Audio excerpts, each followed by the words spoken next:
Dewan juri yang saya hormati, pastor, suster, bapak ibu, dan teman-teman semuanya, selamat pagi. Adil katalino, bacuramin kasaruga, basengat kajubata. Tutuhnya tiop, akalnya mido. Perkenalkan, nama saya Leonsius Vionel Satrio. Saya perwakilan dari LP3K Kecamatan Balai, Batang Tarang.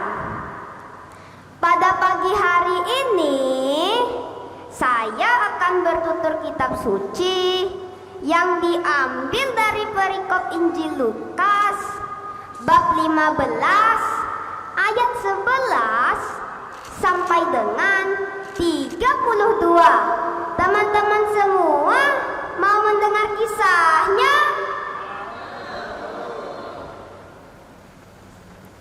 Pada suatu hari Yesus berkata,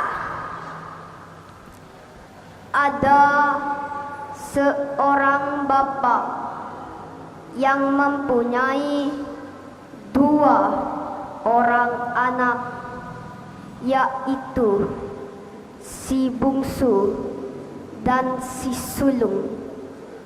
Mereka berdua mempunyai sifat yang berbeda.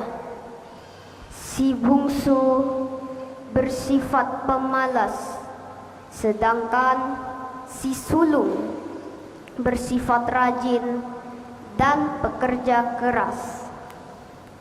Nah, teman-teman, pada suatu hari si bungsu berkata kepada bapaknya, "Bapak, tolong berikan harta milik kita yang menjadi hakku." Bapaknya pun lalu membagi-bagikan harta kekayaannya tersebut kepada kedua orang anaknya. Beberapa hari kemudian si bungsu menjual seluruh harta bagiannya dan pergi ke negeri yang jauh sekali. Di sana ia menghabiskan seluruh hartanya untuk berfoya-foya bersama dengan teman-temannya, makan dan minum sampai mabuk. Kerjanya setiap hari hanya berpesta pora. Teman-teman, ayo pesan dan minum apa saja, terserah kalian. Pelayan, cepat ambilkan teman-temanku makanan dan minuman yang enak. Nanti aku yang bayar.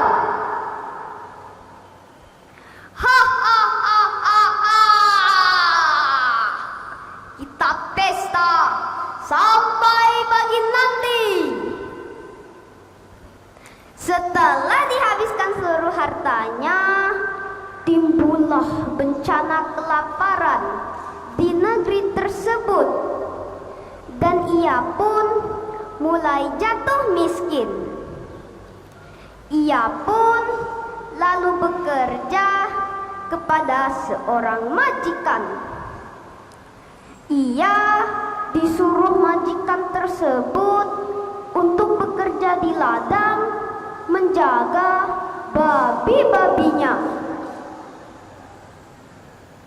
Aduh, perutku lapar sekali. Baiklah, aku akan makan ampas yang menjadi makanan babi ini, karena tidak ada seorang pun yang ingin memberikanku makan. Nah, teman-teman, si bungsu pun lalu menyadari keadaannya dan berkata, Betapa banyak orang upahan bapakku yang berlimpah-limpah makanannya. Tetapi aku di sini sendiri mati kelaparan. Aku akan bangkit menemui bapakku dan berkata kepadanya, "Papa, aku telah berdosa terhadap sorga, dan Bapa, aku tidak layak lagi disebut anak Bapa. Jadikanlah aku salah seorang upahan Bapa." Nah, teman-teman, masih penasaran kisahnya? Ia pun lalu berdiri menemui bapaknya. Ketika masih jauh, bapaknya pun melihatnya. Bapaknya lalu tergerak oleh belas kasihannya. Ia pun lalu berlari mendapatkannya, lalu merangkul dan menciumnya. Si bungsu pun lalu berkata kepada bapaknya, "Papa, aku telah berdosa terhadap surga, dan Bapa, aku tidak layak lagi disebut anak Bapa." Nah, teman-teman, bapaknya pun lalu berkata kepada hamba-hambanya, "Lekas bawa kemari jubah yang terbaik, kenakan itu kepadanya. Ambilkanlah cincin, kenakan ke jarinya. Ambilkanlah sepatu, kenakan ke kakinya. Ambillah anak lembu tambun, sembelihlah, dan marilah kita bersuka cita, karena anakku ini telah mati dan menjadi hidup kembali." Nah, teman-teman, maka mereka pun bersuka cita di depan rumahnya. Ketika anak sulungnya pulang dari ladang, ia pun mendengar bunyi seruling, nyanyi-nyanyian, dan tari-tarian. Ia pun lalu memanggil salah seorang hamba dan bertanya, "Apa arti semua itu?" Hamba itu pun lalu menjawab, "Adikmu telah kembali, dan bapamu menyembelih anak lembu tambun karena ia mendapatkannya kembali dengan sehat." Nah, teman-teman, mendengar jawaban hamba tersebut, maka marahlah si sulung, dan ia pun tak mau masuk ke dalam rumah. Lalu bapaknya keluar dari rumah dan berkata kepada si sulung. Tetapi si sulung berkata kepada bapaknya,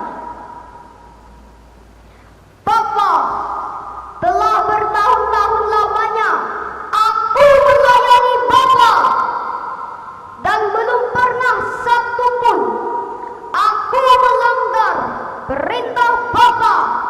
Tetapi kepadaku, Bapak belum pernah menyembelih anak kambing untuk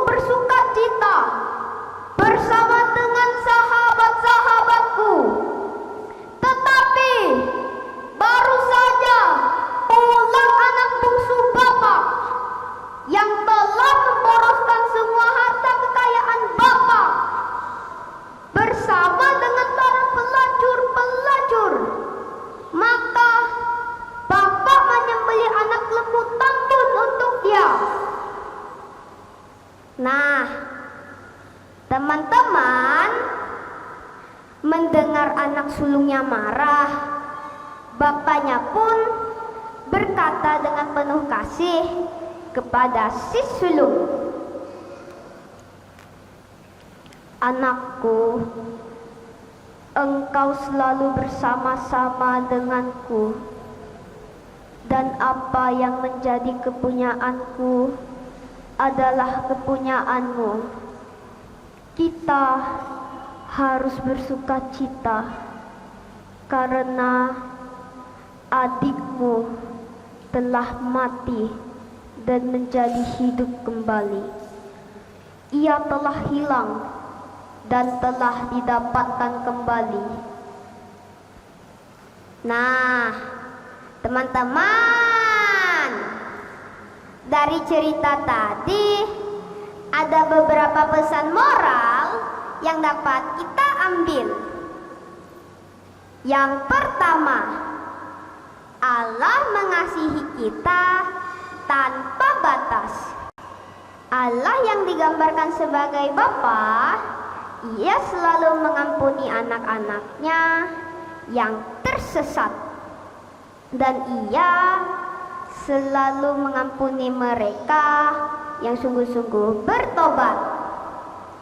Yang kedua, kita harusnya memiliki sikap kasih, berani mengakui kesalahan kita di depan orang lain, dan dengan hormat memohon pengampunan kepada Tuhan.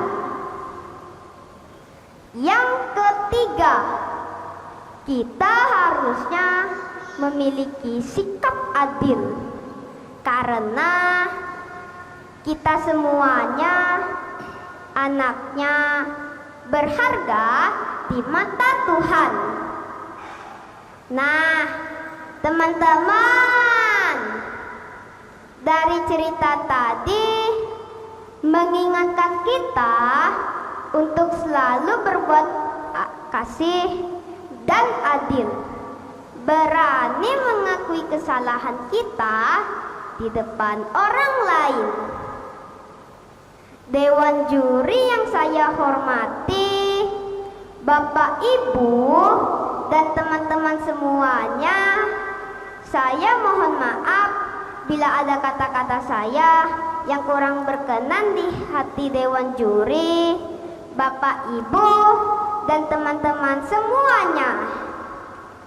Untuk mengakhiri bertutur kitab suci saya pada pagi hari ini, saya punya pantun loh untuk teman-teman. Teman-teman mau dengar ya? Bunga melati harum baunya, terpajang indah di Taman Sari. Terima kasih atas waktunya. Sampai jumpa di lain hari. Tuhan Yesus memberkati. Terima kasih.